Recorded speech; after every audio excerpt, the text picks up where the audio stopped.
Graças, paz, igreja do Senhor. Glória a Deus, aleluia. É uma honra estar aqui, né, mais uma vez.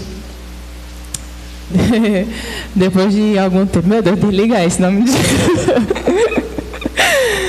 Depois de... Já faz algum tempo já que eu não ministro a palavra do Senhor aqui no púlpito, né? Porque nós cristãos ministramos a palavra do Senhor todo o tempo, né? Seja falando, seja calado, nós estamos sempre falando, vivendo e falando da palavra do Senhor.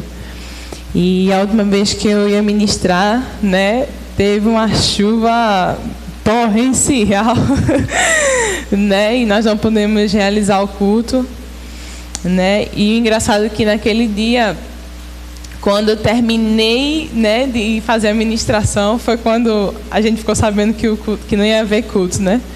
Aí eu amém, glória a Deus, né? Vamos deixar, vai vir outro dia, né? Vou entregar. Mas a palavra que eu vou ministrar hoje para você não é a mesma palavra que o Senhor ministrou para mim naquele dia. O Senhor ministrou outra palavra no meu coração e eu queria compartilhar com vocês essa palavra, amém? E de início eu queria pedir um pouquinho de paciência, né? Como eu e o Lucas a gente sempre fala, a gente fica nervoso aqui. Mas é porque a gente sabe que não depende de nós estamos aqui trabalhando em conjunto com o Espírito Santo. A gente está fazendo a parte da gente, ele faz a parte dele. Mas a gente entende que é uma responsabilidade muito grande falar a palavra do Senhor. A palavra nos diz que nós somos mensageiros de Deus. Nós somos, né, portadores da palavra do Senhor. Nós somos embaixadores de Deus. Nós estamos aqui representando Ele. Então, se para qualquer embaixador já é uma grande responsabilidade representar uma nação, representar um país, uma autoridade, para nós que estamos representando o próprio Deus, o Criador, a responsabilidade é muito maior. Então, eu sempre fico nervosa, mas eu creio que, apesar disso, o Senhor vai falar conosco, amém? Eu queria que você abrisse a sua Bíblia em Miqueias, capítulo 4. Miqueias, capítulo 4. Se você quiser achar mais facilmente Miqueias, eu convido você a ir direto para Mateus e aí vai voltando. Vai voltando, vai voltando. Miqueias é um dos pequenos profetas na Bíblia. Miqueias, capítulo 4.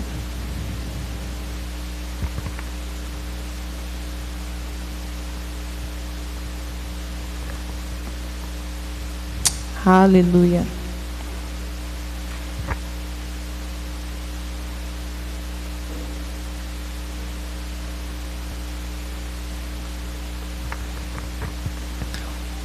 Glória a Deus. Isso aqui não é pra gente não, isso aqui é bem baixinho. Miqueias capítulo 4. Amém? Versículo 2. Fala assim a palavra do Senhor. E irão muitas nações, e dirão: vinde e subamos ao monte do Senhor, e à casa do Deus de Jacó, para que nos ensine os seus caminhos, e nós andemos pelas suas veredas. Porque de Sião sairá a lei e a palavra do Senhor, de Jerusalém. Amém? Vamos orar? Pai, em nome de Jesus, nós te agradecemos, ó Deus, pela tua palavra. Obrigada, Senhor, por esse culto em que temos a oportunidade de estar diante do Senhor, aprender do Senhor. Já temos recebido, Deus, muito do Senhor essa noite. Que o Senhor continue falando conosco. Espírito Santo de Deus, o Senhor em total liberdade em nosso meio. Me dá, ó Deus, a clareza e discernimento para falar aquilo que o Senhor ministrou ao meu coração. Que eu saiba passar, ó Deus, para os meus irmãos aquilo que o Senhor falou comigo no secreto. É que eu te peço, Pai, em nome de Jesus, e te agradeço. Amém. Amém? Glória a Deus. Então, Miqueias 4:2, né? A gente acabou de ler. Miqueias era, como eu falei, ele é um dos pequenos profetas. mas pelo fato dele ser classificado na Bíblia como um dos pequenos profetas, não significa dele que o ministério dele não foi, né, relevante. O ministério de Miqueias, ele foi, na verdade, eu vou dizer assim, não que foi diferente dos outros profetas, porque todos os profetas do Senhor vinham com o intuito de falar ao povo aquilo que Deus precisava falar, né? Queria que o povo ouvisse. Então Deus, como o pastor falou aqui, né, o profeta era aquele que recebia a mensagem de Deus e levava para o povo. E muitas mensagens que Deus passava para o seu povo era a respeito também de ajuste, né, de voltar, você que estava fazendo alguma coisa errada, voltar para o caminho certo, né, para que as bênçãos do Senhor pudessem estar sobre o povo dele, e enfim.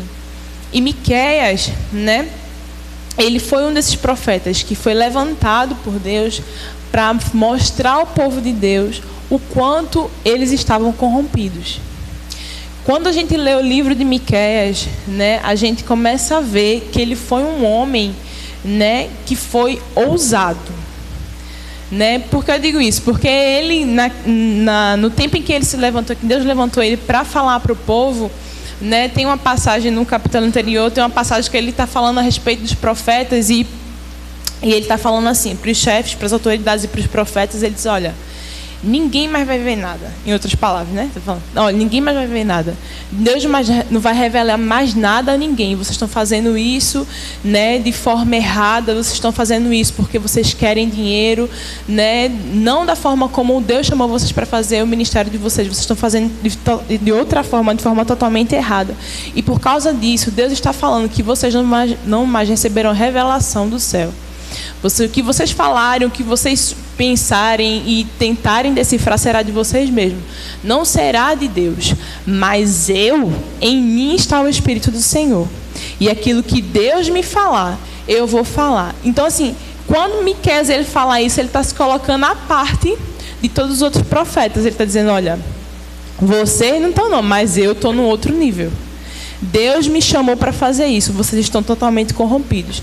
Miqueias ele começa a mostrar para o povo, né, quão afundado estava o povo de Deus naquela época. E ele foi levantado por Deus para mostrar ao povo que não só a questão religiosa do povo, mas a questão cultural do povo estava corrompida, né?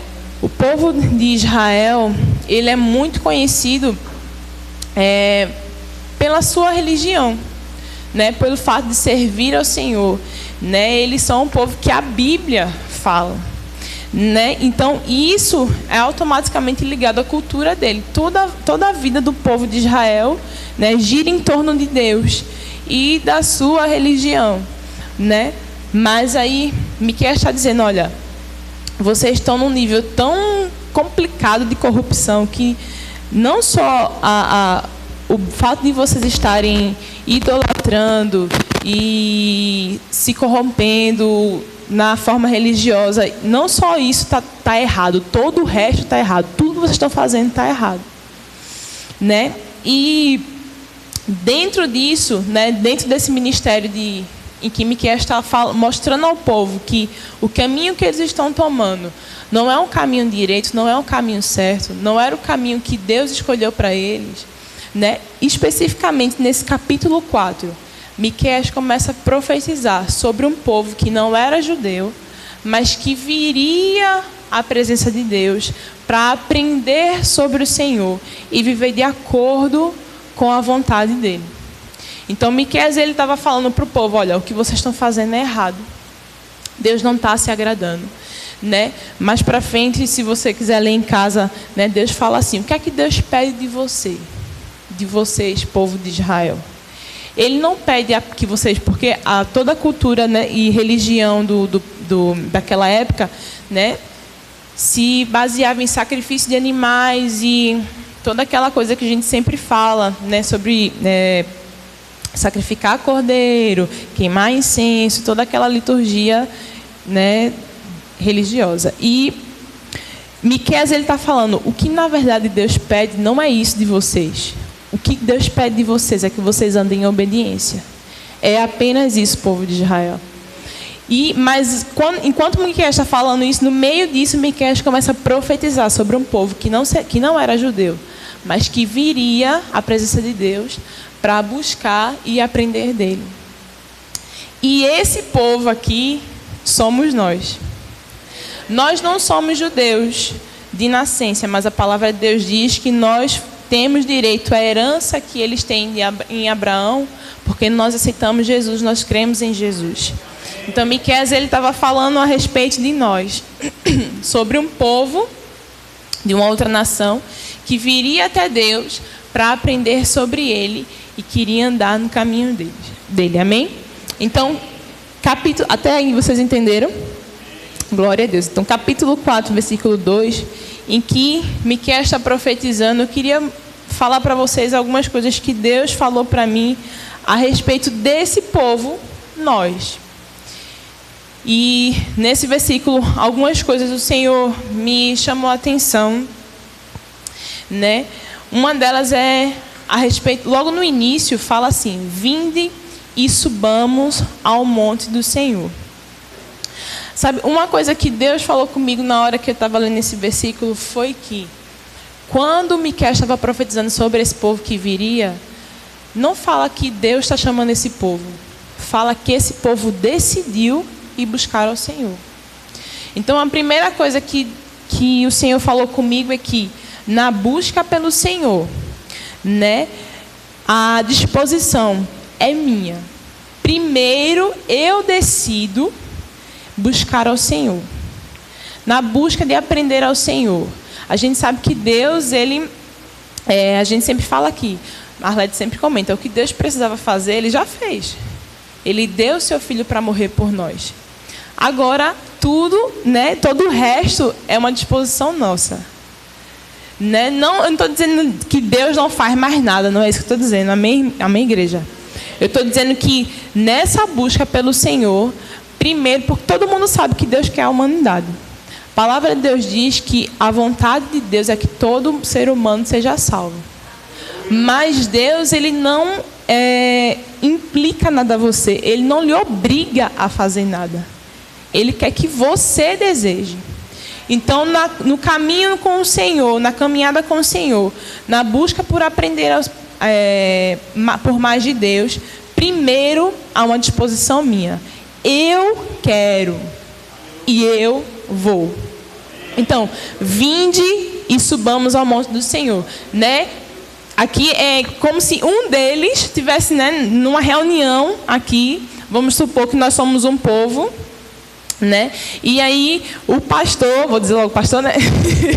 O pastor olha para a gente e diz, né, vê toda a situação, vê que aquele povo, né, ouviu toda a história de Israel e tudo mais, e sabe que o Deus deles é poderoso para fazer. Então ele vira para nós, nosso pastor, como, vamos supor, o rei, né, da nossa nação aqui, ele vai virar para nós e vai dizer: o que é que a gente está fazendo aqui?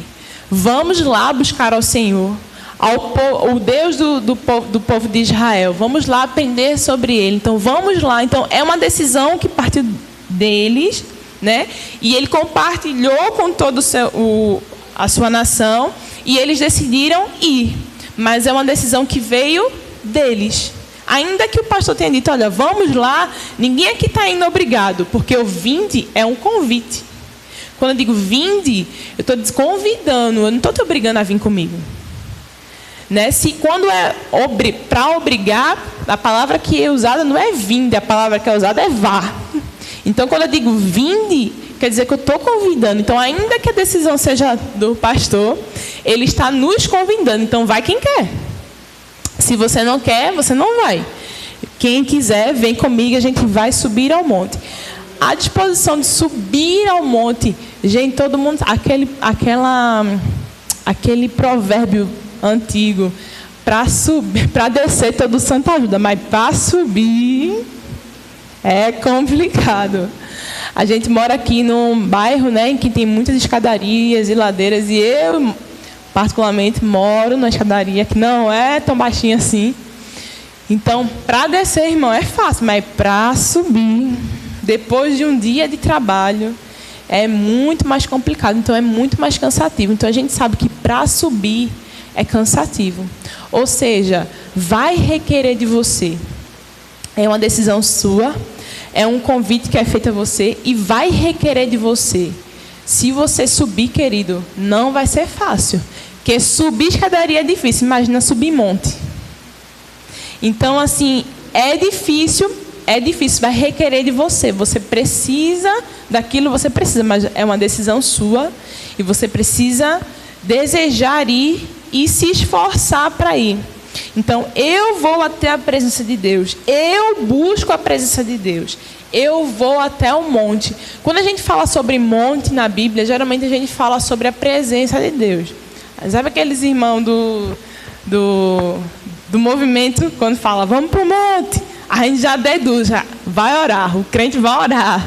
Então, assim, quando a gente fala sobre monte, a gente, né, já liga isso. Monte quer dizer monte de Deus, a presença de Deus, né?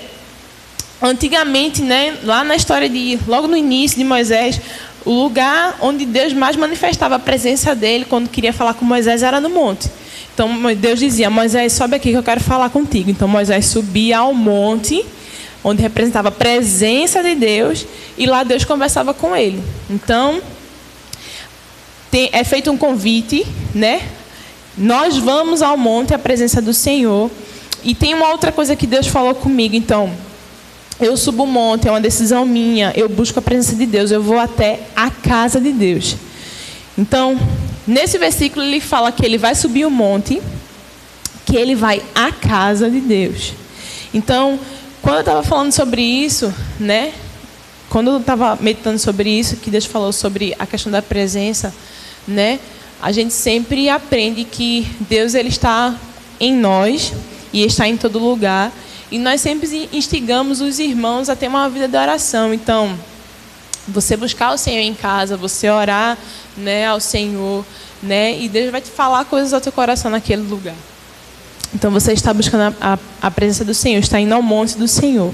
Mas aqui ele também fala, vamos à casa de Deus, né? Vinde e subamos ao monte do Senhor e à casa de Deus. E a Arlete, quando estava falando aqui sobre oferta, né? Eu não sei se você prestou atenção que ela falou assim, traga todos os dízimos, né, as ofertas, à casa do tesouro, a casa, para o mantimento da casa de Deus.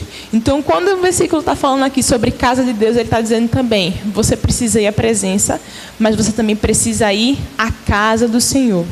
E nós, como igreja, representamos a casa do Senhor, né? Porque eu acho que Deus, não, é o que eu creio, né? Que Deus deixou tão específico. Existem coisas que Deus vai te ensinar quando você estiver em casa, buscando ao Senhor. Deus vai ministrar o teu coração, Deus vai te dirigir, vai te ensinar. Mas existe coisa que você só vai aprender na igreja. Existem coisas que você só vai aprender junto com o povo de Deus, né? Através da vida de um homem, de uma mulher de Deus, que está sendo direcionado para ensinar você. Por isso que é tão importante você vir à igreja. Porque aqui você coloca em prática a palavra de Deus a respeito de comunhão. E aqui você leva aprendizado. Você aprende a palavra de Deus. Existem coisas que Deus, sabe, Deus ele é tão maravilhoso que ele não revela tudo para você de vez. Ele revela para você uma coisa, ele revela para o teu irmão outra coisa. E quando você compartilha aquilo que Deus revelou com o teu irmão, e o teu irmão compartilha aquilo que Deus revelou para ele, para você, é que o entendimento é completo.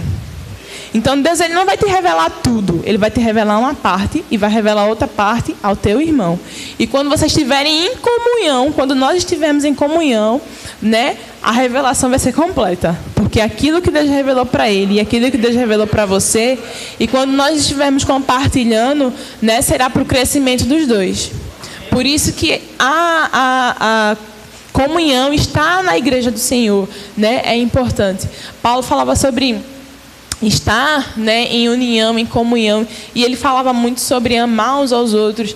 E uma vez eu aprendi que quando ele fala, a gente suportai uns aos outros, a gente tem a ideia de suportar, tipo, aceitar aquela pessoa, sabe? Eu tenho que suportar fulano. Ele não me entra, mas eu tenho que suportar fulano. Por quê? A palavra de Deus está dizendo suportar uns aos outros. Mas não é isso que a palavra de Deus quer dizer. Quando ele está falando a respeito de suporte ali, suportar, é você ser ajuda para o seu irmão. Suportar uns aos outros é tipo você dar suporte para o seu irmão e o seu irmão dá suporte para você. Né? Isso é o suportar que a Bíblia nos ensina.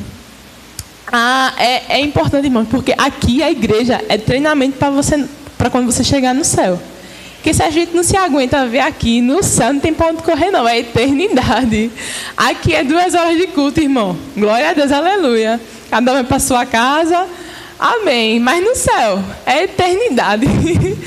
Não importa, agora você vai ver, daqui a um tempo você vai ter que ver de novo seu irmão, não tem para onde correr, todo mundo junto. Então assim, aqui é treinamento para o céu, irmão. Graças a Deus que lá nós seremos todos perfeitos, aleluia, glória a Deus. Mas ainda assim não despreze, isso aqui é importante para você. Se isso aqui não fosse necessário para a sua vida cristã, Jesus não teria instituído a igreja. Amém? Então, na busca, né, pela presença do Senhor, pelo aprendizado do Senhor. Primeiro a gente vai à presença de Deus, né? E nós vamos à casa do Senhor. Amém? E aí quando você se dispõe aí, e você dispõe à presença de Deus, você se dispõe à casa de Deus, Ele começa a te ensinar. O aprendizado vem. E, sabe, na palavra do Senhor diz aqui, no Miqueias 4:2, que ele fala: vinde e subamos ao monte do Senhor e à casa de Deus de Jacó, para que nos ensine os seus caminhos e nós andemos pelas suas veredas. Quando nós vamos à presença do Senhor, né, e na casa de Deus nós recebemos orientação. A vida cristã, ela é assemelhada com várias coisas, mas uma delas, e eu quero que você se atenha a isso, ela é assemelhada a um caminho, um percurso que você tem que fazer. A sua vida é um percurso, né? E Paulo fala, às vezes fala até que você não deve estar nem caminhando, você deve estar correndo nesse percurso que você está fazendo, né? E aqui, nessa palavra, fala a respeito do caminho. E diz que o Senhor vai te ensinar o caminho. A nossa igreja, né, o nosso ministério, glória a Deus, nos ensina muito sobre a importância da palavra de Deus. Né? A palavra do Senhor é que nos orienta. Existe um salmo que fala que, eu não lembro agora muito bem onde é que está, mas diz assim: nós somos peregrinos, me dá, Senhor, a tua palavra para que ela me oriente. Então a palavra do Senhor é a nossa bússola, o que nos norteia, o que nos orienta, o que nos ensina. A palavra do Senhor, né, é que nos ajuda, nos ensina o caminho. Então, na presença do Senhor, né, porque Deus, assim, quando Ele fala a respeito, existem coisas, querido, que você vai aprender, que você só vai entender quando Deus te revela. Sabe, existem coisas, sabe, quando a gente vê homens de Deus pregando, eu amo muito, né? Quando eu amo ouvir a palavra do Senhor. Mas eu vou colocar assim, quando a gente vê um pastor falando sobre uma determinada passagem bíblica e você diz: cara, é isso que queria dizer? Eu sempre quis saber porque isso era assim. Eu disse: cara, por causa disso, né? É isso que queria dizer. Aquilo foi revelado àquele homem de Deus em oração. Por quê? Quem é o autor da palavra? O Senhor. Então, quem melhor do que o autor para ensinar a sua obra? Então, nos momentos de oração, o Espírito Santo ele vai estar te ensinando, te direcionando aquilo que você tanto quer saber. O que isso significa, Senhor? Sabe? Às vezes, quando eu ministro essa palavra na célula, e eu estava comentando com as meninas que às vezes a gente, eu não sei se isso acontece com você, mas comigo acontece muito. Eu acredito que aconteça com vocês também. Às vezes a gente lê um trecho da Bíblia e parece que só falta ter o nome da gente ali, para dizer que é para a gente. Você quer dizer, só falta aparecer o nome da gente. Eis que te digo, Thaís, não é que você, nossa, isso é para mim, eita, é para mim, aleluia. Mas às vezes você começa a ler, né? E Deus fala com você alguma coisa e você fica, né? Amém, glória a Deus. Mas às vezes tem coisas que você lê, comigo acontece muito isso. E você lê e aí você fica, tem alguma coisa aqui. Deus quer me falar alguma coisa aqui. Tem alguma coisa aqui, tem alguma coisa aqui. E você fica sem saber o que fazer. A gente o que a gente faz de manhã? Isso. A consagração da comissão de jovens, os meninos começam a rir muito comigo, porque às vezes, tipo, eu leio a palavra do Senhor e aquilo fica na sua cabeça e você vai meditando, né, sobre a palavra de Deus. Às vezes eu só venho entender, tipo, quando eu vou tomar banho, é que a galera começa a rir. Ou então quando eu estou lavando os pratos, né? Se você não lava prato, jovem, isso é uma dica para você, vá lavar prato. Deus fala com você ali na pia. Viu? E aí quando eu estou lavando o prato e tal, né? Aí Deus, é isso que quer dizer, Thaís. Eu, nossa, é isso que, né? Eu passo o tempo todo, tem alguma coisa aqui, tem alguma coisa aqui. Tem alguma coisa aqui. Enquanto eu estava meditando e perguntando ao Senhor, o Senhor vem e me mostra o que aquilo quer dizer, né? E isso me mostra a nossa dependência de Deus, realmente. Ele nos ensina, igreja. Ele nos ensina. Se você quer aprender sobre o Senhor, Ele te ensinará quem Ele é, né? Mas você precisa buscá-lo. Então, voltando para o caminho. E aí a vida com Deus é assemelhada, né, ao caminho. Então você precisa trilhar o seu caminho, né? E aqui fala que se nós buscarmos ao Senhor, quando nós subimos ao monte do Senhor, nós vamos à sua casa, Ele nos ensinará o seu caminho. Através da sua palavra, eu creio assim. E fala também aqui que Ele vai nos ensinar o caminho e nos ensinar as suas veredas. Quando eu estava meditando sobre isso, Deus me lembrou de outra coisa também muito interessante a respeito do caminho. Quando nós nos dispomos a buscar ao Senhor, né, a palavra de Deus diz que Jesus, Ele é a revelação do Deus invisível e a manifestação do Deus invisível. E sabe, não teve ninguém melhor do que Jesus para ensinar sobre quem era Deus. Tanto que ele falava, né, Filipe falava, mostra-nos o Pai, né, nós queremos ver o Pai. E ele disse, você, tanto tempo comigo, você ainda não viu o Pai, Filipe?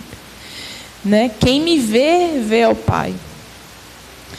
E existe um trecho da Bíblia que fala que Jesus está falando a respeito dele. Ele fala que Ele é o caminho, que Ele é a verdade e que Ele é a vida. E no acesso à presença de Deus, nós não temos outro acesso que não seja Jesus.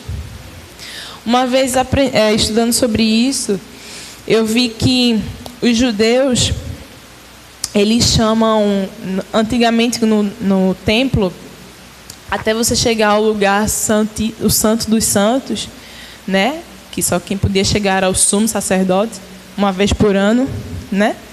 Então, ele tinha que passar por 3 portas, né? A primeira porta, que ele tinha acesso para chegar no átrio, no pátio, né? Depois ele passava por uma outra porta para chegar no Santo dos Santos. E depois ele passava por vamos dizer que é uma porta, na verdade era um véu, né? Mas era, sabe, naquelas casas que a gente não tem porta, a gente bota o quê? Cortina. Então nessa cortina, né, tinha que passar por essa terceira porta para chegar no Santo dos Santos. E os judeus, eles chamavam essas 3 portas justamente de o caminho, a verdade e a vida. E Jesus, ele está falando que, olha, você quer chegar até a presença de Deus, você tem que vir por mim. Nós precisamos aprender sobre quem é Jesus e fazer o que ele fazia para termos acesso à presença de Deus. Né? Então, quando ele diz, eu sou o caminho, a verdade e a vida, ele está dizendo, olha, e ainda fala, ninguém vem ao Pai a não ser por mim. Então, o acesso à presença de Deus nós só temos em Jesus. Mas deixa eu te falar ainda mais um pouco sobre o que Deus ministrou comigo nessa palavra. Já quase no finalzinho desse versículo, né? Não, é um pouquinho antes. Mas desse trecho que eu estou lendo muito, que fala sobre Deus nos ensinar seus caminhos, né? Fala assim: vinde e subamos ao monte do Senhor e à casa do Deus de Jacó, para que nos ensine os seus caminhos e nós andemos pelas suas veredas. Alguém tem alguma tradução diferente de veredas? Não tem veredas aí no seu texto? Todo mundo tem veredas? O teu tá como, Carol? Miqueias 4:2, vaza. Só tô nesse. Miqueias 4:2. Leia aí. Não precisa ler alto, não. Leia aí essa passagem. Tem vereda aí no seu? Leu o capítulo 4:2. Todo mundo leu? Miqueias 4:2. Quem tem vereda no seu, levanta a mão. Quem não tem vereda, levanta a mão. Como é que tá no teu, Ashley?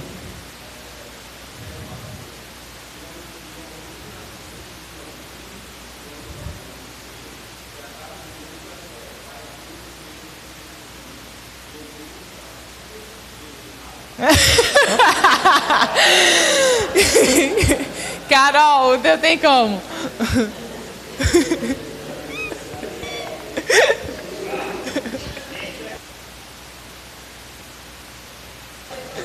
Lê.